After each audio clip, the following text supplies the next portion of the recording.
Devenir riche, une science exacte. De Wallace D. Wattles. Préface. Ce livre est pragmatique, pas philosophique, un manuel pratique, pas un traité sur des théories.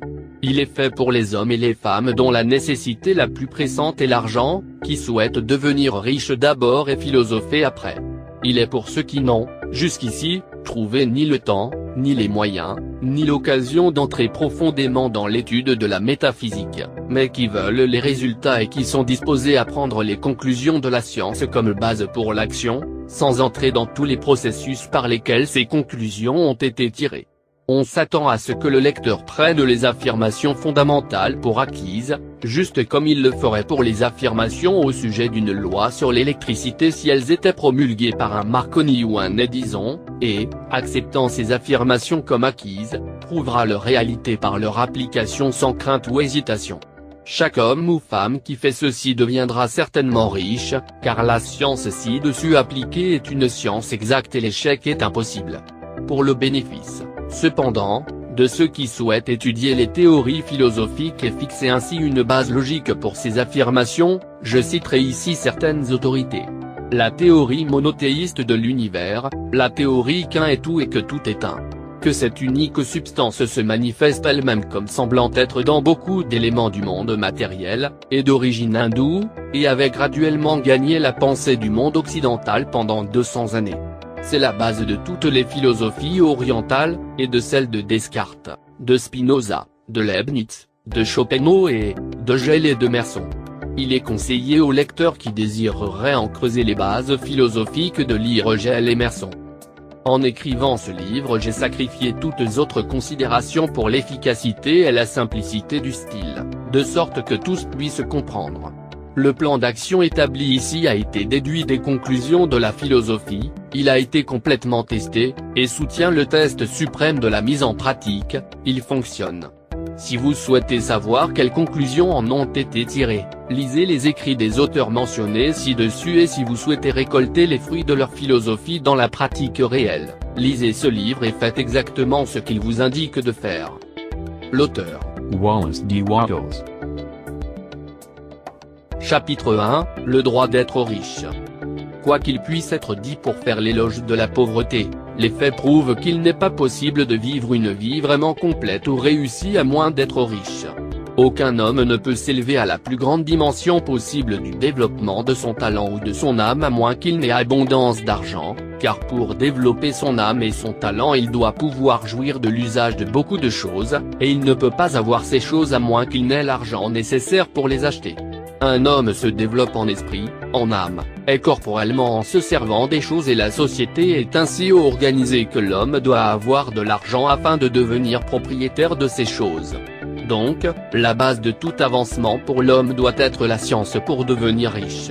L'objet de toute vie est son développement, et tout ce qui vit a un droit inaliénable à tout le développement qu'il est capable d'atteindre. Le droit de la personne à la vie signifie son droit d'avoir un accès libre et sans restriction à toutes les choses qui peuvent être nécessaires à son plein développement mental, spirituel, et physique, ou, en d'autres termes, son droit d'être riche. Dans ce livre, je ne parlerai pas des riches d'une manière figurative, être vraiment riche ne signifie pas être satisfait ou contenté avec peu. Aucun homme ne doit être satisfait de peu s'il est capable d'employer et d'apprécier plus. Le but de la nature est l'avancement et le développement de la vie, et chaque homme devrait avoir tout ce qui peut contribuer à la puissance, à l'élégance, à la beauté et la richesse de la vie. Se satisfaire de moins est un péché. L'homme qui possède tout ce qu'il veut pour vivre toute la vie qu'il est capable de vivre est riche, et aucun homme qui n'a pas abondance d'argent ne peut avoir tout ce qu'il veut. La vie a tellement avancé et est devenue si complexe, que même l'homme ou la femme le plus ordinaire exige une grande quantité de richesse afin de vivre d'une manière qui approche la perfection. Chaque personne veut naturellement devenir tout ce qu'elle est capable de devenir. Ce désir de réaliser des possibilités innées est inhérent à la nature humaine. Nous ne pouvons nous empêcher de vouloir être tout que nous pouvons être. Le succès dans la vie est de devenir ce que vous voulez être. Vous pouvez devenir ce que vous voulez être seulement en vous servant des choses, et vous pouvez avoir la libre utilisation des choses seulement en devenant assez riche pour les acheter. La compréhension de la science pour devenir riche est donc la plus essentielle de toutes les connaissances. Il n'y a rien mal à vouloir devenir riche. Le désir de richesse est vraiment le désir d'avoir une vie plus riche, plus pleine, et plus abondante, et ce désir est digne d'éloge. L'homme qui ne désire pas vivre plus abondamment est anormal, et ainsi l'homme qui ne désire pas avoir assez d'argent pour acheter tout ce qu'il veut est anormal. Il y a 3 motifs par lesquels nous vivons pour le corps, nous vivons pour l'esprit, nous vivons pour l'âme. Aucun de ces derniers n'est meilleur ou plus sain que l'autre, tous sont aussi souhaitables, et aucun des 3, corps, esprit, ou âme, ne peuvent être vécus entièrement si l'un des autres est réduit de sa pleine vie et expression. Il n'est pas bien ou noble de vivre seulement pour l'âme et de nier l'esprit ou le corps, et il est erroné de vivre pour l'intellect et nier le corps ou l'âme. Nous sommes tous au courant des lourdes conséquences de vivre pour le corps et de nier l'esprit et l'âme, et nous voyons que la vraie vie signifie l'expression complète de tout ce que l'homme peut exprimer par le corps, l'esprit, et l'âme. Quoi qu'il puisse dire, aucun homme ne peut être vraiment heureux ou satisfait à moins que son corps vive entièrement chaque fonction, et à moins qu'il en soit de même en ce qui concerne son esprit et son âme. Partout où il y a une possibilité inexprimée, ou une fonction non exécutée, il y a un désir insatisfait. Le désir est une possibilité cherchant à s'exprimer, ou une fonction cherchant à s'exécuter. L'homme ne peut pas vivre pleinement dans son corps sans bonne nourriture, vêtements confortables et abri chaud, et sans être libéré d'un travail dur et excessif. Le repos et la récréation sont également nécessaires à sa vie physique. Il ne peut pas vivre entièrement en esprit sans livres et du temps pour les étudier, sans occasion de voyage et d'observation, ou sans compagnie intellectuelle. Pour vivre entièrement en esprit il doit avoir des récréations intellectuelles et doit s'entourer de tous les objets d'art et la beauté qu'il est capable d'employer et d'apprécier. Pour vivre entièrement en âme, l'homme doit avoir de l'amour, et l'expression de l'amour est déniée par la pauvreté. Le bonheur le plus élevé qu'un homme puisse trouver est dans l'amour qu'il donne à ceux qu'il aime. L'amour trouve son expression la plus naturelle et la plus spontanée dans le don. L'homme qui n'a rien à donner ne peut pas remplir sa place en tant que mari ou père, comme citoyen, ou en tant qu'homme. C'est dans l'utilisation des choses matérielles que l'homme remplit pleinement la vie de son corps, développe son esprit, et étend son âme. Il est donc d'une importance suprême pour lui-même qu'il soit riche.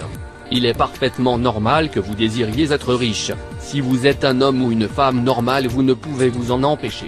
Il est parfaitement normal que vous donniez toute votre attention à la science pour devenir riche, parce que c'est la plus noble et la plus nécessaire de toutes les études.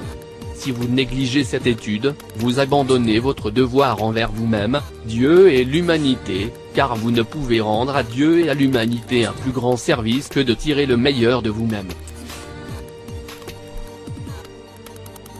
Chapitre 2, il existe une science pour devenir riche. Il y a une science pour devenir riche, et c'est une science exacte, comme l'algèbre ou l'arithmétique. Il y a certaines lois qui régissent le processus d'acquisition des richesses, une fois que ces lois sont apprises et appliquées par n'importe quel homme, il deviendra riche avec une certitude mathématique. La possession d'argent et de biens sont le résultat de faire les choses d'une certaine manière. Ceux qui font les choses de cette certaine manière, que ce soit intentionnellement ou accidentellement, deviennent riches, tandis que ceux qui ne font pas les choses de cette certaine manière, peu importe combien ils ont travaillé dur ou combien ils sont capables, restent pauvres. C'est une loi naturelle, les mêmes causes produisent toujours les mêmes effets, et, en conséquence, n'importe quel homme ou femme qui apprend à faire les choses de cette certaine manière deviendra infailliblement riche. Que l'affirmation ci-dessus soit vraie est démontrée par les faits suivants. Devenir riche n'est pas une question d'environnement, car, si ce l'était, toutes les personnes dans certains voisinages deviendraient riches, les personnes d'une ville seraient toutes riches, alors que celles d'autres villes seraient toutes pauvres, ou les habitants d'un État crouleraient sous les richesses, alors que ceux d'un État voisin seraient dans la pauvreté. Mais partout nous voyons des riches et des pauvres vivant côte à côte, dans le même environnement, et souvent engagés dans les mêmes vocations. Quand deux hommes sont dans la même localité, et dans les mêmes affaires, et que l'un devient riche tandis que l'autre reste pauvre, cela démontre que devenir riche n'est pas, principalement, une question d'environnement. Certains environnements peuvent être plus favorables que d'autres, mais quand deux hommes dans les mêmes affaires sont dans le même voisinage, et l'un devient riche tandis que l'autre échoue, cela démontre que devenir riche est le résultat d'avoir fait les choses d'une certaine manière. Et en allant plus loin, la capacité de faire des choses de cette certaine manière n'est pas due seulement à la possession de talent, car beaucoup de gens qui ont un grand talent demeurent pauvres, tandis que d'autres qui ont très peu de talent deviennent riches. En étudiant les gens qui sont devenus riches, nous constatons qu'ils sont dans la moyenne du lot en tout point, n'ayant pas de talent et de capacités plus grands que d'autres. Il est évident qu'ils ne deviennent pas riches parce qu'ils possèdent des talents et des capacités que d'autres hommes n'ont pas, mais parce qu'ils arrivent à faire les choses d'une certaine manière. Devenir riche n'est pas le résultat d'économie ou d'épargne. Beaucoup de personnes très économes sont pauvres, alors que d'autres dépensant sans compter deviennent souvent riches. Pas plus que devenir riche est dû au fait de faire des choses que d'autres ne font pas, car deux hommes dans les mêmes affaires font souvent presque exactement les mêmes choses et l'un devient riche tandis que l'autre reste pauvre ou fait faillite. De toutes ces choses, nous devons arriver à la conclusion que devenir riche est le résultat de faire les choses d'une certaine manière. Si devenir riche est le résultat de faire les choses d'une certaine manière et si les mêmes causes produisent toujours les mêmes effets, alors tout homme ou femme qui peut faire les choses de cette façon peut devenir riche et le problème entier est ramené au niveau du domaine des sciences exactes. La question qui survient ici est de savoir si cette certaine manière est si difficile que seulement certains pourraient la suivre. Cela ne peut pas être vrai, comme nous l'avons vu, même quand l'aptitude naturelle est impliquée. Des gens doués deviennent riches et des crétins deviennent riches, des gens intellectuellement brillants deviennent riches et des gens très bêtes deviennent riches, des gens très forts physiquement deviennent riches et des gens très faibles et maladifs deviennent riches. Un certain degré dans l'aptitude à penser et à comprendre est, bien sûr, essentiel, mais autant que l'aptitude naturelle est concernée, tout homme ou femme qui a assez de sens pour lire et comprendre ces mots peut certainement devenir riche. Aussi, nous avons vu que ce n'est pas une question d'environnement. La localisation compte pour quelque chose, on ne pourrait pas aller au cœur du Sahara et s'attendre à faire des affaires avec succès. Devenir riche implique la nécessité de traiter avec les hommes et d'être là où il y a des gens avec qui traiter, et si ces gens sont enclins à traiter de la façon dont vous voulez traiter, tout est pour le mieux. Mais l'influence de l'environnement s'arrête là. Si qui que ce soit dans votre ville peut devenir riche, alors vous le pouvez aussi. Et si qui que ce soit dans votre état peut devenir riche, alors vous le pouvez aussi. Encore une fois, ce n'est pas une question du choix d'une affaire ou d'une profession particulière. Des gens deviennent riches dans toutes les affaires et dans toutes les professions, tandis que leurs voisins immédiats dans le même métier restent pauvres. Il est vrai que vous ferez mieux dans des affaires que vous aimez et qui sont en accord avec vous. Et si vous avez certains talents qui sont bien développés, vous ferez mieux dans une affaire qui fait appel à l'exercice de ces talents. Également vous ferez mieux dans une affaire qui est appropriée à votre localité. Une boutique de crème glacée aura de meilleurs résultats dans un climat chaud qu'au Groenland et une pêcherie de saumon aura un meilleur succès dans le nord-ouest qu'en Floride où il n'y a pas de saumon. Mais, mis à part ces limitations générales, devenir riche ne dépend pas de votre engagement dans une affaire particulière, mais de votre apprentissage à faire les choses d'une certaine manière. Si vous êtes en ce moment dans les affaires et que n'importe quelle autre personne dans votre localité devient riche dans les mêmes affaires, alors que vous ne devenez pas riche, c'est parce que vous ne faites pas les choses de la même manière que cette autre personne les fait. Personne n'est empêché de devenir riche par manque de capital. Il est vrai que, lorsque vous accumulez du capital l'augmentation devient plus facile et rapide, mais celui qui a un capital est déjà riche et n'a pas à considérer comment le devenir. Peu importe à quel point vous pouvez être pauvre, si vous commencez à faire les choses d'une certaine manière vous allez commencer à devenir riche et vous allez commencer à avoir du capital. L'obtention du capital est une partie du processus d'obtention de la richesse et c'est une partie du résultat qui suit invariablement le fait de faire les choses d'une certaine manière. Vous pouvez être l'homme le plus pauvre du continent et être profondément endetté, vous pouvez n'avoir ni amis, influence ou ressources, mais si vous commencez à faire les choses de cette façon, vous devez infailliblement commencer à devenir riche, car les mêmes causes doivent produire les mêmes effets. Si vous n'avez pas de capital, vous pouvez obtenir du capital, si vous êtes dans une affaire inadéquate, vous pouvez changer pour une affaire qui convienne, si vous êtes au mauvais endroit, vous pouvez aller au bon endroit. Et vous pouvez commencer dans votre affaire actuelle et à l'endroit où vous êtes en ce moment à faire les choses de cette certaine manière qui vous apportera toujours le succès. Vous devez commencer à vivre en harmonie avec les lois qui gouvernent l'univers. Chapitre 3, les opportunités sont-elles monopolisées? Aucun homme n'est gardé dans un état de pauvreté parce que les opportunités d'en sortir ont été mises hors de sa portée, parce que d'autres ont monopolisé les richesses, et ont mis une barrière autour d'elles. Certaines affaires peuvent être hors de votre portée, mais il y a d'autres voies qui vous sont ouvertes. Il serait probablement difficile que vous obteniez le contrôle de n'importe lequel des grands systèmes de chemin de fer, ce domaine est plutôt entièrement monopolisé. Mais les affaires du secteur ferroviaire électrique en sont encore au stade de la petite enfance, et offrent de bonnes opportunités pour une entreprise, et il faudra très peu d'années pour que le trafic et le transport aérien deviennent une grande industrie, et que toutes ces branches créent des emplois pour des centaines de milliers, et peut-être des millions de personnes. Pourquoi ne pas tourner votre attention vers le développement du transport aérien, au lieu de concurrencer JJ et d'autres dans le monde de chemin de fer à vapeur?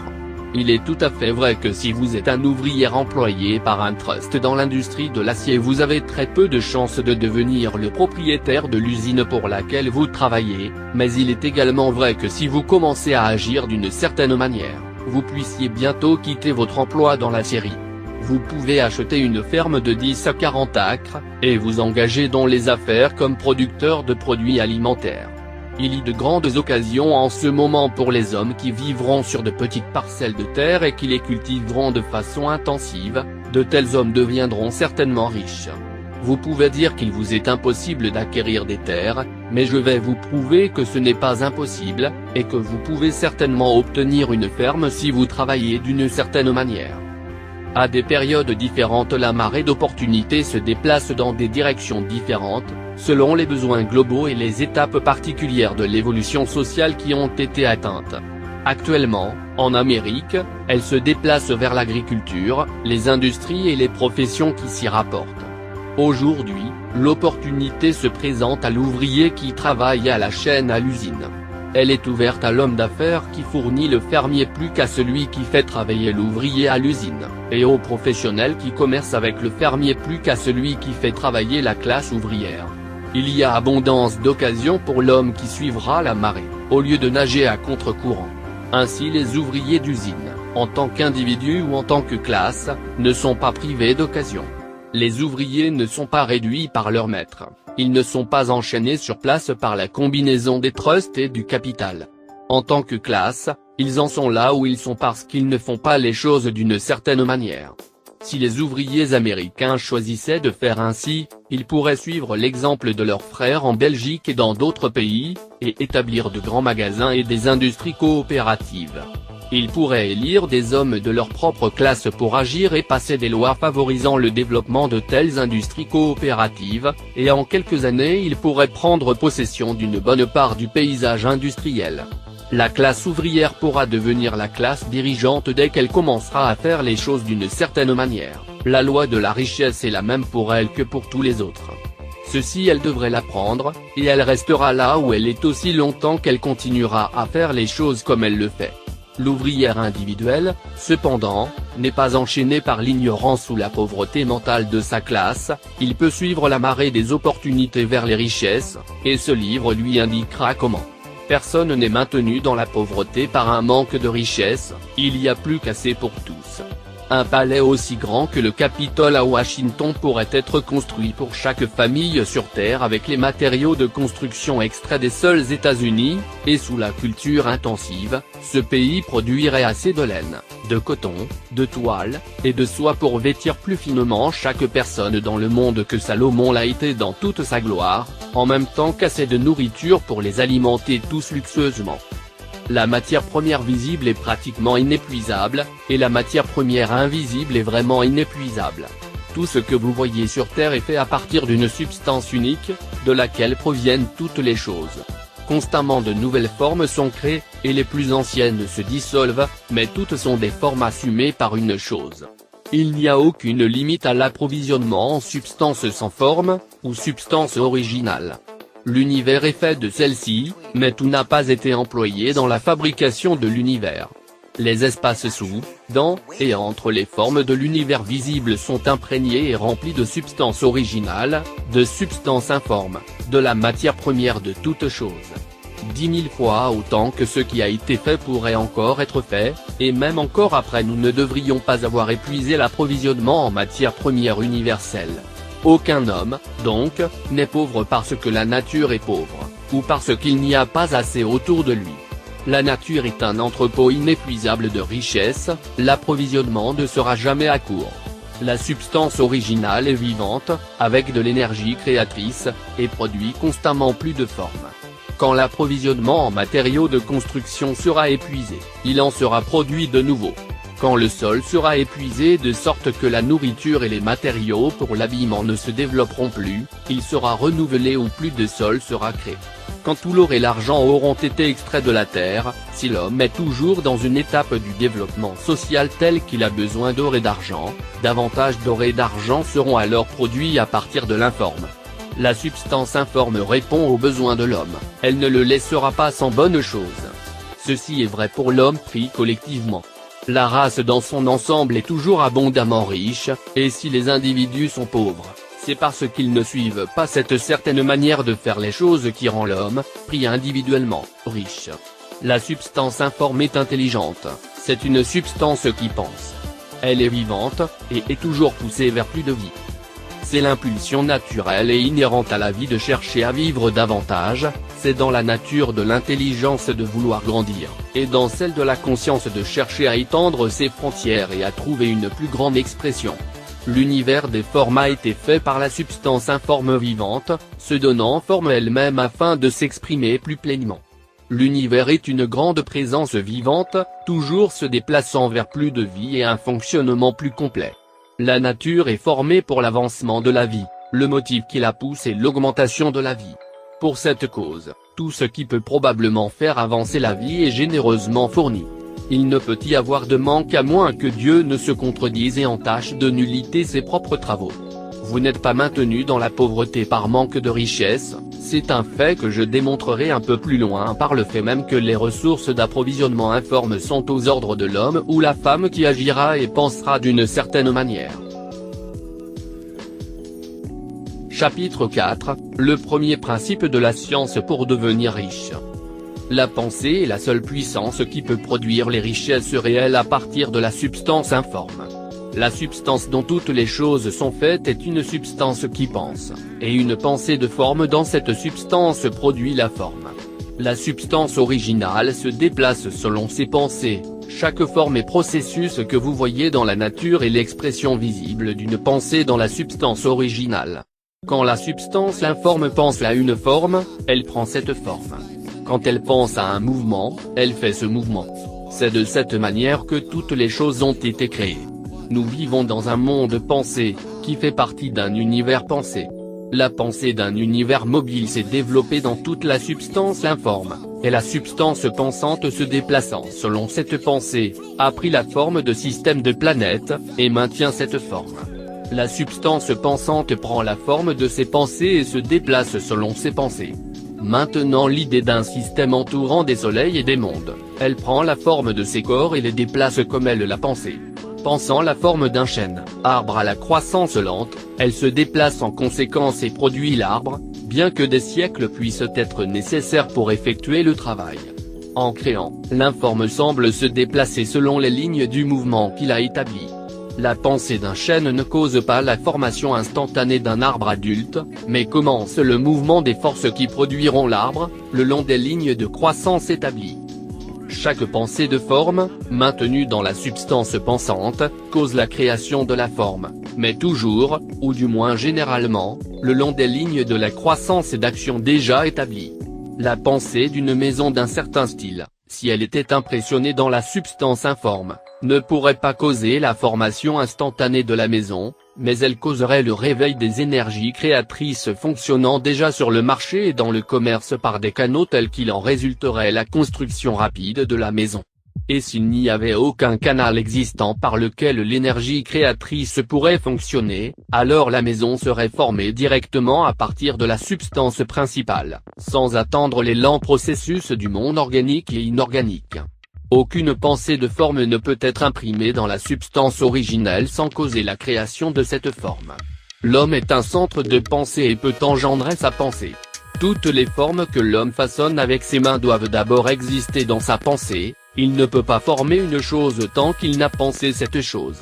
Et jusqu'ici l'homme a entièrement confiné ses efforts au travail de ses mains, il a appliqué le travail manuel au monde des formes, cherchant à changer ou modifier celles déjà existantes. Il n'a jamais pensé à essayer de causer la création de nouvelles formes en impressionnant ses pensées sur la substance informe. Quand l'homme a une pensée forme, il prend les matériaux des formes de la nature et fait une image de la forme qui est dans son esprit. Il a jusqu'ici fait peu ou pas d'efforts pour coopérer avec l'intelligence informe, pour travailler avec le Père. Il n'a pas rêvé qu'il pouvait faire ce qu'il a vu faire par le Père. L'homme remodèle et modifie les formes existantes par le travail manuel, il n'a pas prêté attention à la question de savoir s'il peut ne pas produire des choses à partir de la substance informe en lui communiquant ses pensées. Nous proposons de prouver qu'il peut faire ainsi, de prouver que n'importe quel homme ou femme peut faire ainsi et de montrer comment. Pour notre première étape, nous devons établir 3 propositions fondamentales. D'abord, nous affirmons qu'il y a une substance informe originale, ou substance à partir de laquelle toutes les choses sont faites. Tous les nombreux éléments, apparemment différents, sont les différentes présentations d'un élément, toutes les nombreuses formes trouvées dans la nature organique et inorganique sont les différentes formes, faites à partir de la même substance. Et cette substance est une substance pensante, une pensée instillée dans celle-ci produit la forme de la pensée. La pensée, dans la substance pensante, produit des formes. L'homme est un centre de pensée, capable de pensée originale. Si l'homme peut communiquer sa pensée à la substance pensante originale, il peut causer la création, ou formation de la chose à laquelle il pense. Pour résumer ceci, il y a une substance pensante dont toutes les choses sont faites, et laquelle, dans son état original, imprègne, pénètre, et remplit les interspaces de l'univers. Une pensée, dans cette substance, produit la chose qui est imagée par la pensée. L'homme peut former des choses en pensée, et, en impressionnant sa pensée sur la substance informe, peut causer la création de la chose à laquelle il pense. Il peut être demandé si je peux prouver ces affirmations, et sans entrer dans des détails, je réponds que je peux le prouver, par la logique et l'expérience. Raisonnant en arrière depuis les phénomènes de forme et de pensée, j'en viens à une substance pensante originale. Et raisonnant en avant à partir de cette substance pensante, j'en viens à la puissance de l'homme à causer la formation de la chose à laquelle il pense. Et par expérience, je trouve le raisonnement vrai, et ceci est ma preuve la plus forte. Si un homme en lisant ce livre devient riche en faisant ce qu'il lui indique de faire, c'est une évidence à l'appui de mon affirmation, mais si chaque homme qui fait ce qui lui est dit de faire devient riche, c'est une preuve positive jusqu'à ce que quelqu'un applique ce processus et échoue. La théorie est vraie jusqu'à ce que le processus échoue, et ce processus n'échouera pas, car chaque homme qui fait exactement ce que ce livre lui indique de faire deviendra riche. J'ai dit que les hommes deviennent riches en faisant les choses d'une certaine manière, et afin de devenir riches, les hommes doivent devenir capables de penser d'une certaine manière. La manière qu'a un homme de faire les choses est le résultat direct de la manière dont il pense aux choses. Pour faire les choses de la manière dont vous voulez les faire, vous devrez acquérir la capacité de penser de la manière dont vous voulez penser, c'est la première étape vers la richesse. Pour penser ce que vous voulez penser, vous devez penser la vérité, indépendamment des apparences. Chaque homme a la puissance naturelle et inhérente de penser ce à quoi il veut penser, mais faire ainsi exige bien plus d'efforts que de se laisser porter par les pensées suggérées par les apparences. Penser selon les apparences est facile. Penser la vérité indépendamment des apparences est laborieux et exige une dépense de puissance supérieure à celle produite par n'importe quel autre travail humain. Il n'y a aucun travail pour lequel la plupart des gens fatiguent comme ils le font avec une pensée soutenue et consécutive, c'est le travail le plus dur au monde. C'est particulièrement vrai quand la vérité est contraire aux apparences. Chaque apparence dans le monde visible tend à produire une forme correspondante dans l'esprit qui l'observe, et ceci peut être empêché seulement en maintenant la pensée de la vérité. Regardez l'apparence de la maladie produira la forme de la maladie dans votre propre esprit, et finalement dans votre corps, à moins que vous mainteniez la pensée de la vérité, qui est qu'il n'y a aucune maladie, c'est seulement une apparence et la réalité est la santé. Regardez l'apparence de la pauvreté produira les formes correspondantes dans votre propre esprit, à moins que vous souteniez la vérité qu'il n'y a aucune pauvreté, il y a seulement l'abondance. Pensez à la santé entourée par les apparences de la maladie, ou pensez à la richesse au milieu des apparences de la pauvreté, exige de la puissance, mais celui qui acquiert cette puissance devient un maître à penser. Il peut conquérir le destin, il peut avoir ce qu'il veut. Cette puissance peut seulement être acquise en maintenant le fait basique qui est derrière toutes les apparences, et ce fait est qu'il y a une substance pensante, dont et par ce quoi toutes les choses sont faites. Alors nous devons saisir la vérité que chaque pensée retenue dans cette substance devient une forme, et que l'homme peut ainsi impressionner ses pensées en elles, ce qui fait qu'elles prennent forme et deviennent des choses visibles. Quand nous réalisons ceci, nous perdons tout doute et crainte, parce que nous savons que nous pouvons créer ce que nous voulons créer, obtenir ce que nous voulons avoir et pouvons devenir ce que nous voulons être. Dans une première étape vers la richesse, vous devez croire les 3 affirmations fondamentales données précédemment dans ce chapitre, et afin de les souligner, je les répète ici, il y a une substance pensante dont toutes les choses sont faites, et laquelle, dans son état original, imprègne, pénètre, et remplit les interspaces de l'univers. Une pensée, dans cette substance, produit la chose qui est imagée par la pensée. L'homme peut former des choses en pensée, et, en impressionnant sa pensée sur la substance informe, peut causer la création de la chose à laquelle il pense. Vous devez laisser de côté tous les autres concepts de l'univers, et vous devez insister sur ceci jusqu'à ce que ce soit fixé dans votre esprit et soit devenu votre pensée habituelle. Lisez ces affirmations plusieurs fois, à plusieurs reprises, encore et encore. Fixez chaque mot dans votre mémoire, et méditez sur eux jusqu'à ce que vous croyiez fermement ce qu'ils signifient. Si un doute survient, mettez-le de côté, comme un péché.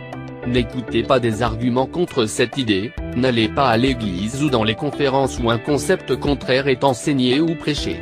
Ne lisez pas les magazines ou les livres qui enseignent une idée différente. Si vous êtes ébranlé dans votre foi, tous vos efforts seront vains. Ne demandez pas pourquoi ces choses sont vraies, ni ne spéculez sur comment elles peuvent être vraies. Acceptez-les simplement comme la vérité. La science pour devenir riche commence avec l'acceptation absolue de ce qui précède. Chapitre 5, l'expansion de la vie.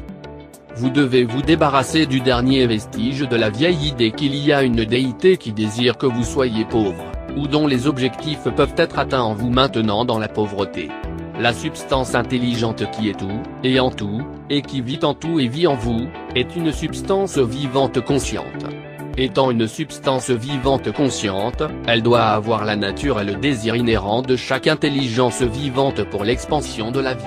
Chaque chose vivante doit continuellement chercher l'expansion de sa vie, parce que la vie, dans le seul acte de la vie, doit s'étendre elle-même.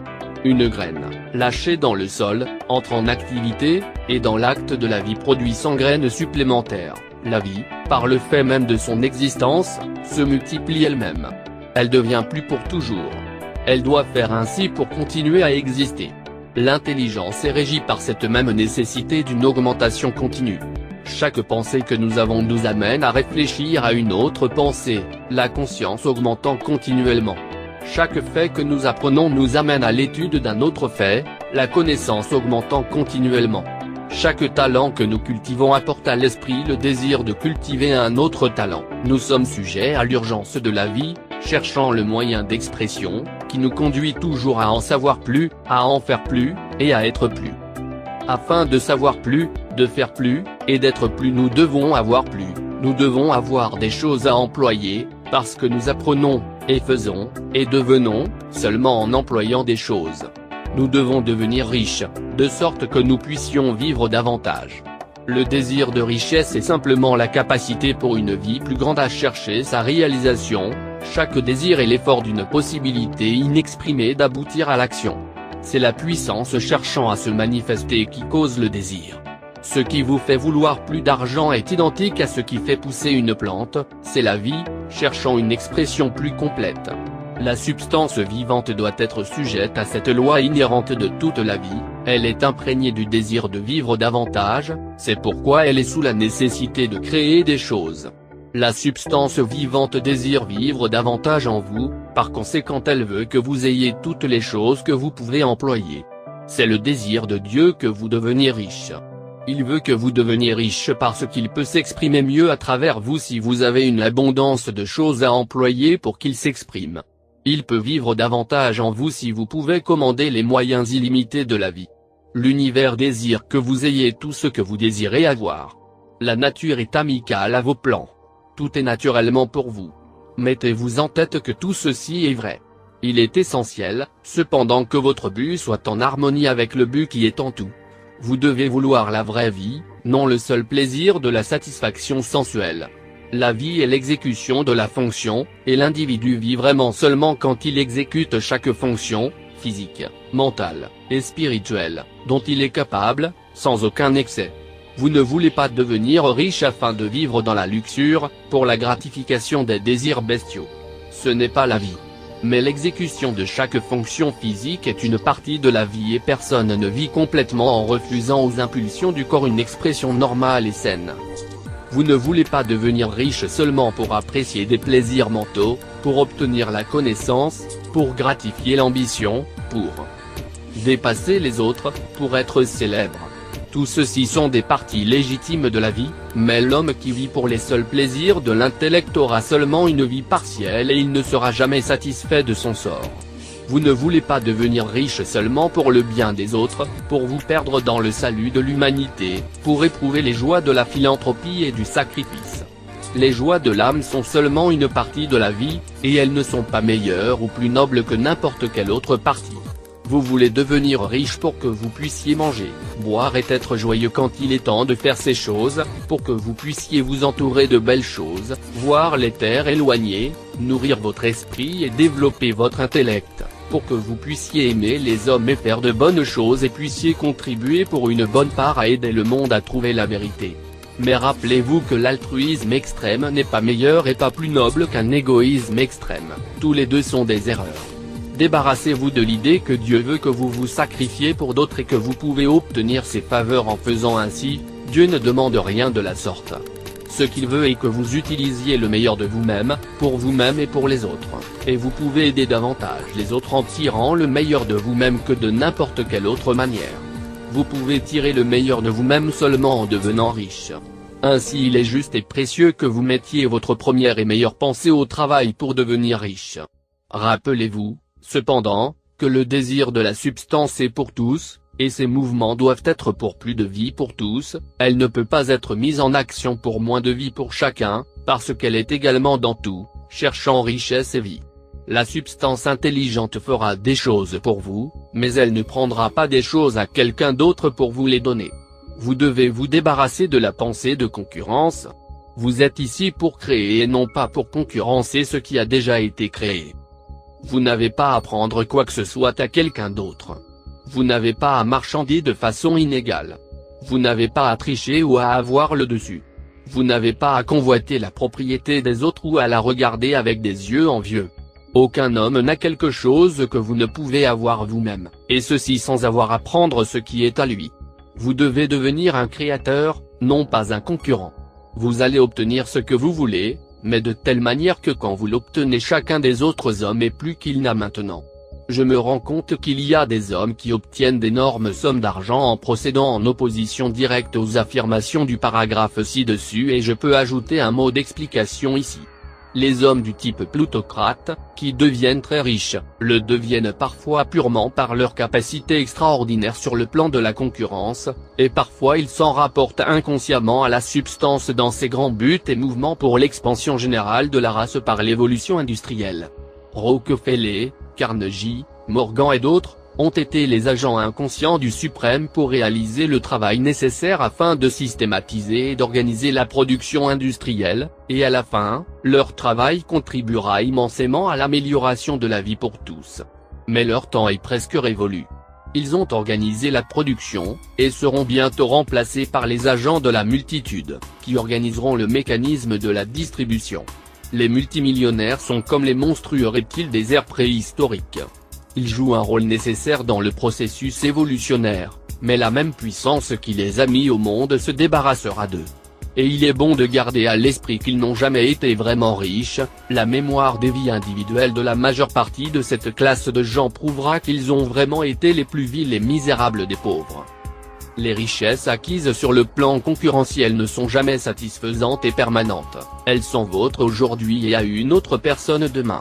Rappelez-vous, si vous devez devenir riche d'une manière scientifique et certaine, vous devez entièrement vous élever au-dessus de la pensée concurrentielle.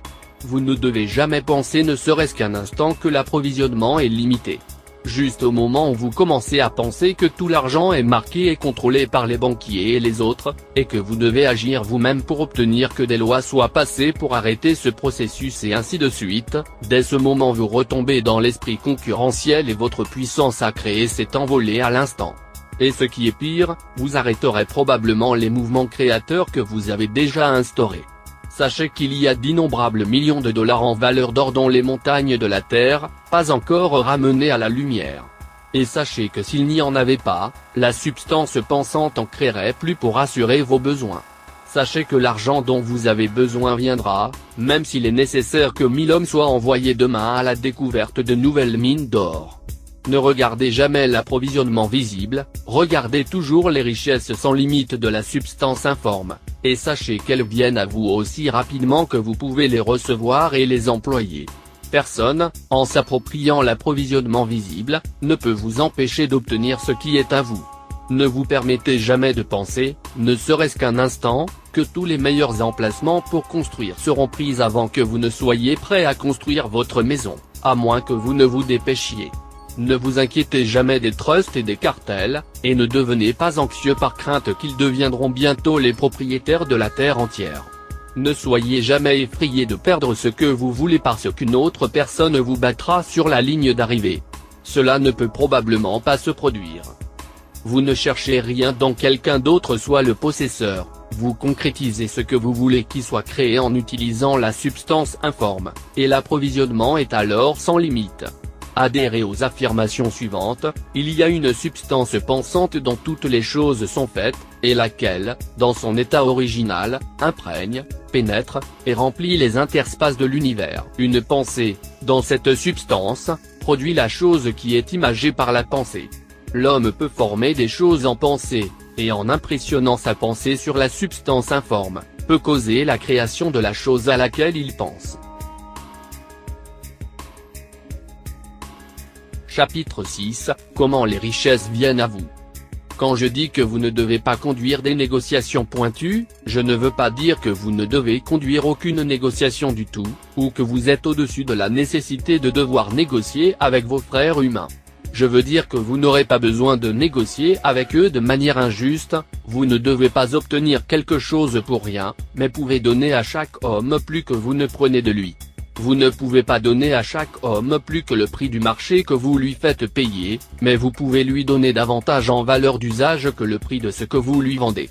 Le papier, l'encre, et les autres matériaux de ce livre peuvent ne pas valoir le prix que vous avez payé pour l'acheter, mais si les idées suggérées que vous y trouverez vous apportent des milliers de dollars, vous n'avez pas été trompé par ceux qui vous l'ont vendu, ils vous ont donné une grande valeur d'utilisation pour une petite valeur d'argent comptant.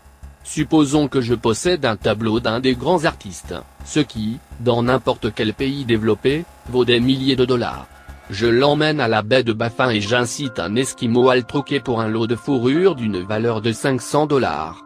Je lui ai vraiment fait du tort parce qu'il ne trouvera aucune utilité avec ce tableau. Il n'a aucune valeur d'utilisation pour lui, il n'apportera rien à sa vie. Mais supposez que je lui donne un pistolet valant 50 dollars pour ses fourrures. Alors il a fait une bonne affaire. Il trouvera une utilité au pistolet. Il lui permettra d'avoir beaucoup plus de fourrure et donc beaucoup de nourriture, il lui apportera beaucoup à sa vie, et ceci de 1000 manières. Ce pistolet le rendra riche. Quand vous vous élevez du plan concurrentiel au plan créatif, vous pouvez analyser vos transactions de façon très stricte, et si vous vendez à quiconque quelque chose qui n'ajoute pas plus à sa vie que ce qu'il vous donne en échange, vous pouvez vous permettre d'arrêter. Vous n'avez pas à battre personne en affaires. Et si vous êtes dans des affaires où vous devez battre les autres personnes, sortez-en immédiatement. Donnez à chaque homme plus en valeur d'usage que le prix que vous lui faites payer. Vous ajoutez alors plus à la vie du monde grâce à chaque transaction. Si des personnes travaillent pour vous, elles doivent vous rapporter plus que les salaires que vous leur versez, mais vous pouvez organiser vos affaires de telle sorte qu'elles soient imprégnées par le principe d'avancement, de sorte que chaque employé qui le souhaite puisse avancer un peu chaque jour. Vous pouvez organiser vos affaires pour que vos employés obtiennent les mêmes choses que ce livre apporte pour vous. Vous pouvez ainsi conduire vos affaires de telle façon que ce sera une sorte d'échelle par laquelle chaque employé qui en prendra la peine pourra s'élever lui-même jusqu'aux richesses. Et en offrant cette occasion, s'il ne le fait pas, ce n'est pas de votre faute. Et finalement, parce que vous devez provoquer la création de vos richesses et à partir de la substance informe qui imprègne tout votre environnement, cela ne signifie pas qu'elles doivent se matérialiser de l'atmosphère et apparaître devant vos yeux. Si vous voulez une machine à coudre, par exemple, je ne prétends pas vous dire que vous devez impressionner la pensée d'une machine à coudre sur la substance pensante jusqu'à ce que la machine soit formée sans intervention manuelle, dans la chambre où vous êtes assis, ou ailleurs. Mais si vous voulez une machine à coudre, maintenez l'image mentale de celle-ci avec la certitude la plus positive qu'elle est en train de se former, ou est en train d'arriver. Après l'avoir formée en pensée, ayez la foi la plus absolue et indiscutable que la machine à coudre est en train d'arriver. Ne pensez jamais à celle-ci ou ne parlez jamais de celle-ci d'une autre façon que celle d'être sûr qu'elle arrive. Revendiquez-la comme étant déjà vôtre. Elle vous sera apportée par la puissance de l'intelligence suprême, agissant sur l'esprit des hommes. Si vous habitez dans le Maine, il se peut que quelqu'un soit amené à venir du Texas ou du Japon pour s'engager dans une certaine transaction qui aura comme conséquence l'obtention de ce que vous voulez. Si c'est le cas, le problème dans son ensemble sera autant à l'avantage de cet homme qu'au vôtre.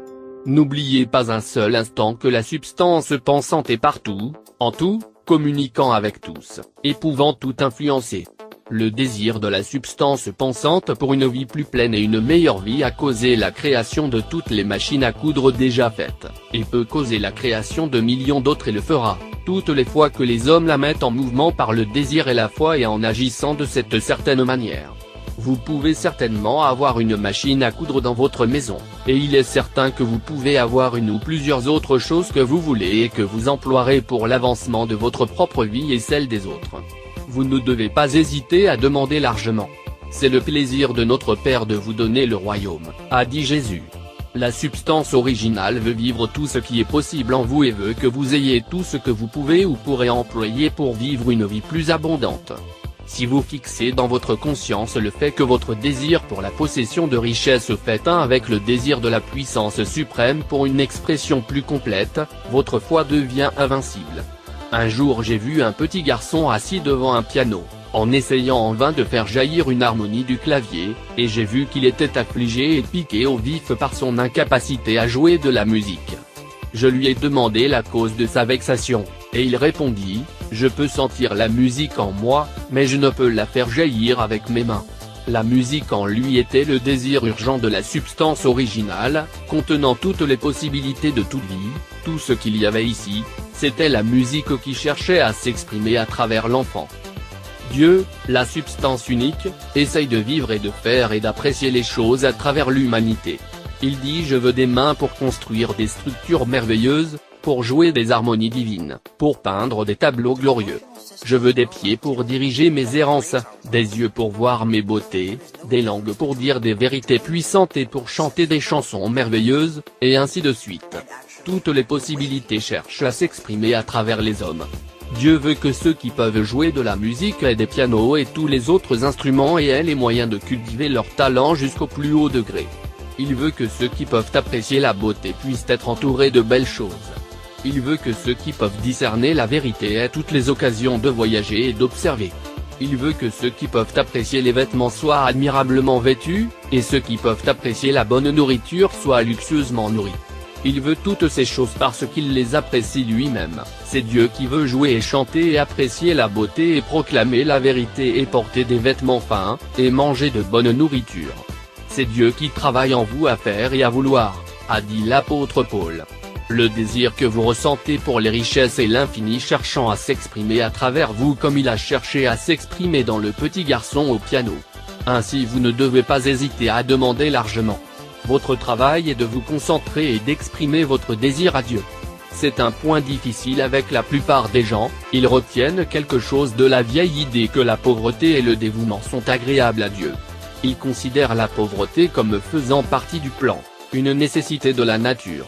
Ils ont l'idée que Dieu a fini son travail, et a fait tout ce qu'il peut faire, et que la majorité des hommes doit rester pauvre parce qu'il n'y a pas assez pour tous. Ils soutiennent tellement cette pensée incorrecte qu'ils ont honte de demander la richesse. Ils essayent de ne pas vouloir plus qu'une très modeste compétence, juste assez pour qu'ils soient juste à l'aise. Je me rappelle maintenant le cas d'un étudiant à qui il a été dit qu'il doit garder à l'esprit une image claire des choses qu'il désire, de sorte que la pensée créatrice de ces choses puisse impressionner la substance informe.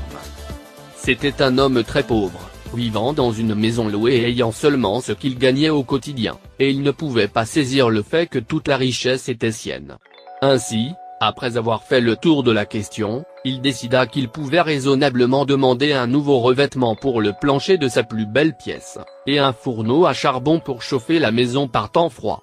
Suivant les instructions données dans ce livre, il a obtenu ces choses en quelques mois, et alors lui vint l'idée qu'il n'avait pas demandé assez. Il arpenta la maison dans laquelle il vivait, et planifia toutes les améliorations qu'il voulait y apporter. Il ajouta mentalement une baie vitrée ici et une pièce là, jusqu'à ce qu'il la visualise complètement comme sa maison idéale, et alors il projeta l'ameublement. Gardant l'image à l'esprit, il a commencé à vivre d'une certaine manière, et obtint ce qu'il voulait, et il possède maintenant la maison et la reconstruit d'après la forme de son image mentale. Et maintenant, avec encore une plus grande foi, il va obtenir de plus grandes choses. Il en a été pour lui selon sa foi et il en est ainsi avec vous et avec nous tous. Chapitre 7, Gratitude. Les illustrations données dans le dernier chapitre auront expliqué au lecteur que la première étape pour devenir riche est de transmettre l'idée de vos désirs à la substance informe. C'est vrai, et vous verrez que pour pouvoir le faire il devient nécessaire de vous relier à la substance informe d'une façon harmonieuse. Fixer cette relation harmonieuse est une question d'une importance tellement vitale et essentielle que je me dois de donner une explication plus détaillée ici et vous donner les instructions qui, si vous les suivez, vous conduiront avec certitude à l'unité parfaite de votre esprit avec la force suprême, ou Dieu. Le processus complet d'ajustement et d'unité mentale peut se résumer dans un mot, gratitude. D'abord, vous croyez qu'il y a une substance intelligente dont toute chose procède. En second lieu, vous croyez que cette substance vous donne tout que vous désirez. Et troisièmement, vous vous rapportez à elle par un sentiment de gratitude profonde et sincère. Beaucoup de gens qui respectent dans leur vie tous les autres principes sont maintenus dans la pauvreté par leur manque de gratitude. Après avoir reçu un cadeau de Dieu, elles coupent les fils qui les relient à lui en ne faisant pas la démonstration de leur reconnaissance. Il est facile de comprendre que plus nous vivons près de la source de la richesse, plus nous recevrons de richesses, et il est également facile de comprendre que l'âme qui est toujours reconnaissante vit en contact plus étroit avec Dieu que celui qui ne le regarde jamais avec une profonde reconnaissance. Plus nous fixons nos esprits avec reconnaissance sur le suprême quand de bonnes choses viennent à nous, plus nous recevrons de bonnes choses, et plus rapidement elles viendront.